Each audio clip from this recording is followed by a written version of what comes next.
Bonjour et bienvenue chez Clean Cells à Montaigu, Vendée. Créée en l'an 2000 par 3 amis scientifiques, cette entreprise intervient en tant que prestataire de services pour les acteurs de l'industrie biopharmaceutique. Clean Cells propose ainsi à ses 200 clients un ensemble de services pour le développement de vaccins, l'immunothérapie, la thérapie cellulaire et la thérapie génique. En 20 ans, l'entreprise a largement étoffé son catalogue de services, tout comme ses équipes en rachetant l'entreprise Naobio située à Saint-Herblain en Loire-Atlantique. Aujourd'hui, le groupe Clean Biologics et ses 160 salariés poursuivent leur croissance et ont ainsi réalisé un chiffre d'affaires de 15 millions d'euros en 2019. Je retrouve tout de suite Olivier Boisteau, un des fondateurs de l'entreprise. Olivier Boisteau, bonjour. Bonjour Catel. Merci de nous accueillir dans votre entreprise, devant votre bâtiment de Clean Cells. Oui, bienvenue. Merci. Alors, est-ce que vous pouvez nous expliquer un petit peu la création de cette entreprise, puisque vous en êtes le fondateur, un des fondateurs? Un des fondateurs, oui. On a créé cette société en 2000. D'accord. On était 3 scientifiques. On a été rejoint par un 4e qui depuis, qui est parti plus rapidement de la société. Mais donc à l'origine, on était 4. Et 4 scientifiques, on a créé cette société-là parce qu'on souhaitait apporter des solutions au développement des médicaments et que c'était notre façon à nous de se dire qu'on allait apporter quelque chose et je crois qu'aujourd'hui c'est le cas. Donc alors vous avez démarré au départ que tous les 4 ou comment ça s'est On a démarré étoffé? tous les 4, on a recruté un commercial et puis on a commencé avec une étude de marché, aucun client, on a démarché et puis on se retrouvait ici dans une pépinière d'entreprise. Et puis voilà, on a commencé sans rien et les choses sont plutôt bien passées avec quelques opportunités qu'on a su saisir au début et puis l'aventure a commencé et aujourd'hui, voilà, on est un certain nombre, 20 ans après, on est plutôt content. Oui, puisque vous avez donc racheté une entreprise qui est sur Saint-Herblain, hein, c'est ça? On a racheté une entreprise à Saint-Herblain qui s'appelle Naobios et aujourd'hui on est un peu plus de 150 dans le groupe. Hein. On a créé un groupe et on a fait rentrer un fonds d'investissement aussi pour se donner les moyens de nos ambitions, de nos projets j'imagine. Et d'investir et de se déployer dans le monde entier. D'accord, oui, c'est un groupe international aujourd'hui. Hein. Tout à fait. Ok, ben on va découvrir ça tout de suite. Avec plaisir.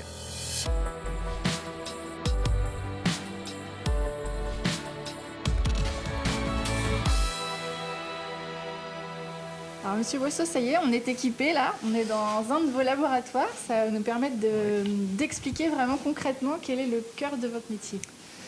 Alors le cœur de Clean Cells, le cœur de métier de Clean Cells, c'est la sécurité biologique. Alors ça veut dire quoi? Ça veut dire que sur les médicaments qui sont développés, qui sont des médicaments biologiques, hein, alors, un médicament biologique c'est la thérapie cellulaire, la thérapie génique, des vaccins. Okay. Tout ça c'est fait par des procédés vivants et donc il y a un risque de contamination biologique. Oui. Donc nous, notre métier, c'est de garantir que tout au long du procédé de production de ces médicaments, on ne va pas retrouver un virus, une bactérie, des contaminants biologiques autres, des petits fragments de gènes, des choses comme ça qui pourraient impacter la santé des patients qui vont recevoir ces traitements-là. Donc c'est un rôle essentiel à 2 niveaux. Un niveau industriel, parce qu'on ne libère pas un lot de médicaments qui n'est pas validé et contrôlé. Donc ce qu'on fait ici est important pour ça. Et puis un rôle important pour la sécurité des patients, parce qu'on ne peut pas aujourd'hui injecter un produit à risque, non contrôlé, qui rendrait malades les gens au lieu de les soigner. Voilà. Participer à la sûreté des médicaments qui sont lancés finalement. C'est exactement ça, oui. Très sur le bien. plan biologique. Alors là, on est dans quel espace? Parce qu'on voit que justement, il y a plusieurs espaces, plusieurs labos autour de nous. Alors là, on est dans un espace où on fait des analyses d'échantillons qu'on a attestés sur ces développements de médicaments. On a des zones qui sont différentes parce qu'on va travailler différemment, c'est-à-dire qu'on va avoir des zones où on va travailler les échantillons attestés, et puis des zones pour garantir que nos manips fonctionnent bien, on va travailler sur ces mêmes analyses avec des contrôles positifs, c'est-à-dire qu'on va mettre volontairement des virus et voir quel est l'effet sur l'échantillon. D'accord. Ça nous permet de dire que la manipulation a bien marché, que l'analyse est bonne et qu'on va pouvoir valider le résultat. Mais si on fait ça dans les mêmes zones, on prend le risque de contaminer l'échantillon attesté et de rendre cette fois-ci un résultat positif alors qu'il ne le serait pas. Donc l'important dans notre métier, c'est bien de gérer les flux de personnes, les flux d'air aussi, avec les centrales de traitement d'air, et donc des barrières de pression pour garantir que ce qu'on fait, on le fait avec beaucoup de sécurité pour apporter un résultat fiable à quasiment 100%. D'accord. Alors, on va voir justement un de vos laboratoires qui est derrière nous. Oui. Alors, qu'est-ce qu'on y fait ici, précisément? Alors ici, comme je le disais tout à l'heure, on va y faire un certain nombre d'analyses sur lesquelles on va travailler sur l'échantillon à tester. D'accord. Alors on va par exemple faire ce qu'on appelle mesurer des effets cytopathiques. On va étudier sur l'échantillon en le mettant dans des conditions de culture sur des cellules humaines ou des cellules animales qu'on cultive, l'échantillon en présence de ces cellules-là. Et puis on va observer ce qui se passe pendant plusieurs jours de culture. Et si dans la culture de cellules qu'on aperçoit, il y a des trous, ça veut dire qu'il y a une présence de virus qui contamine l'échantillon. D'accord. C'est ce qu'on appelle un effet cytopathique parce que ça détruit la cellule. Et donc dans ce cas, le résultat serait positif, c'est-à-dire qu'il y aurait un produit qui n'est pas stérile, alors que ce n'est pas ce qu'on attend. C'est ce qu'on va faire ici pour l'échantillon, alors qu'à côté, dans la pièce à côté, on va faire la même chose, mais avec des virus. Donc la probabilité d'avoir des trous dans la culture de cellules ici est nulle, on l'espère, en tout cas, c'est le résultat attendu. À côté, par contre, il faut qu'il y en ait pour démontrer que les virus introduits montrent bien un effet sur le tapis cellulaire. Et ça, c'est très important. Donc voilà, c'est le genre de techniques qu'on fait ici, qui font appel à des techniques de culture cellulaire, essentiellement, alors qu'on a une zone à côté où on fait de la biologie moléculaire, où là, on travaille sur le génome, plutôt. Je crois que vous faites aussi du stockage. On fait aussi du stockage de cellules. Alors cette fois, c'est du stockage de cellules pour nos clients. Ces cellules-là vont servir pour eux à faire des vaccins ou de ce qu'on appelle des anticorps thérapeutiques, qui sont des anticancéreux de plus en plus utilisés. En tout cas, c'est le support. C'est ce que je vais appeler, à la limite, l'usine cellulaire qui va servir à faire des produits pharmaceutiques. Donc c'est un patrimoine important pour nos clients qu'on va stocker dans des conditions de surveillance absolue, 24 heures sur 24, 7 jours sur 7. Oui, dans un laboratoire là-bas. Dans une zone dédiée, sécurisée, en azote liquide, à moins 196 degrés. D'accord. Merci beaucoup. Maintenant, je vais aller retrouver Françoise Aubry, qui travaille dans un autre bâtiment de l'entreprise et qui s'occupe de la phagothérapie que vous avez lancée donc, en 2015. Merci à vous.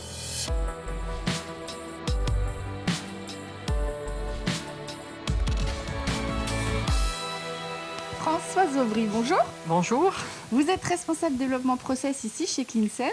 Donc on a vu avec Monsieur Boisteau là-bas vraiment le cœur de métier de l'entreprise dans un autre bâtiment, mais ici c'est votre labo. Voilà. Alors, qu'est-ce que vous faites ici avec toute votre équipe? Alors, qu'est-ce qu'on y fait? On y développe des procédés de production et plus spécifiquement des procédés de production de bactériophages. Alors, expliquez-nous un peu ça. Alors, les bactériophages sont des virus qui infectent les bactéries. Uniquement les bactéries, pas les cellules de notre corps, voilà, mais très spécifiquement. Pour traiter vraiment des infections très précises. Voilà. Et ils ont la propriété donc d'infecter une espèce de bactérie. Au contraire des antibiotiques qui vont tuer un large spectre de bactéries, ceux-ci ne vont s'attaquer spécifiquement qu'à un type de bactérie, une espèce de bactérie. Et c'est ce qui représente l'intérêt de l'usage de ces bactériophages. Voilà. Donc finalement, c'est un bactériophage, une bactérie. On va dire schématiquement, si on veut être simple, voilà. D'accord. Donc là, on est au cœur de votre labo, avec des personnes qui travaillent autour de nous. Alors, il y a deux parties. Voilà, il y a deux parties dans ce laboratoire.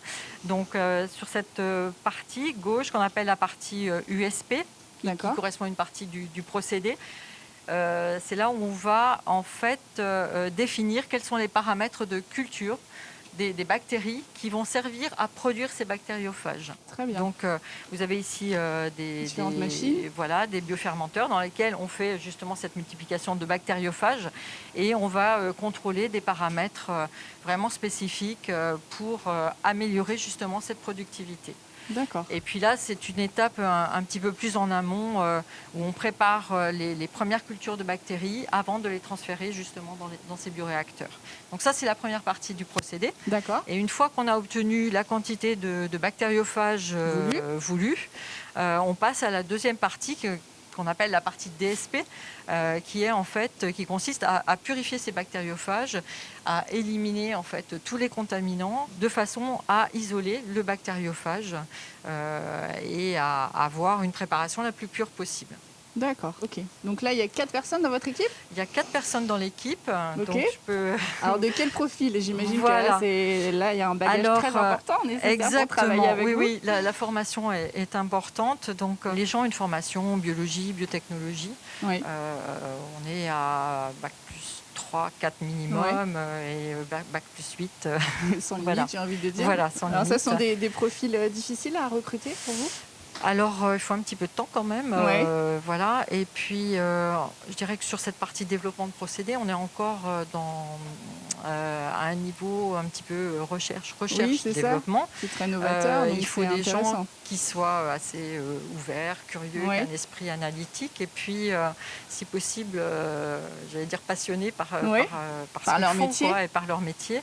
Et la thématique phagothérapie, justement, s'y prête bien parce que c'est un sujet très, très innovant et qu'on espère voir se développer dans les années à venir parce que c'est une voie thérapeutique qui est nouvelle, qui est prometteuse, voilà, notamment pour traiter tout ce qui est antibiorésistance, oui, c'est ça.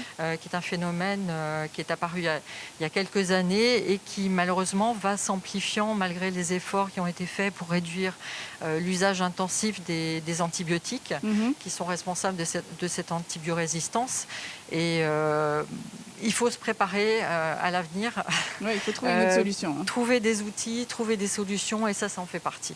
Très bien. Bon, merci beaucoup, Françoise. Je vous en prie. Je vais retourner voir Monsieur Boisseau qui va me parler un petit peu des développements de votre société. Merci. Très bien, merci. Au revoir. Au revoir.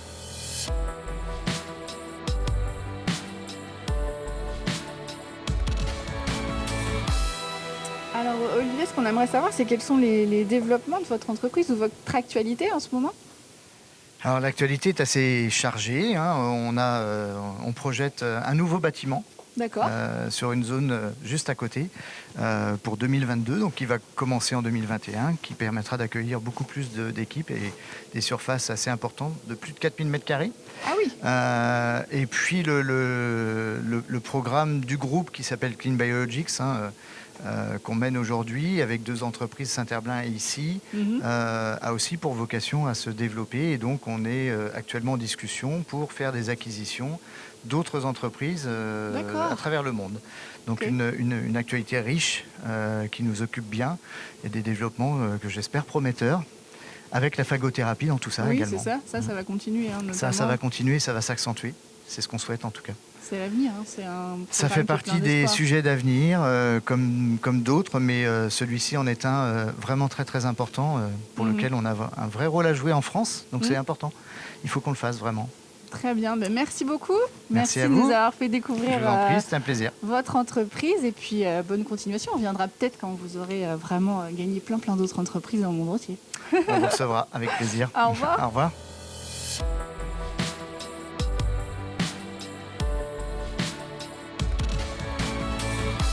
En créant cette entreprise en l'an 2000, ses 3 fondateurs étaient loin de deviner l'ampleur qu'elle prendrait aujourd'hui.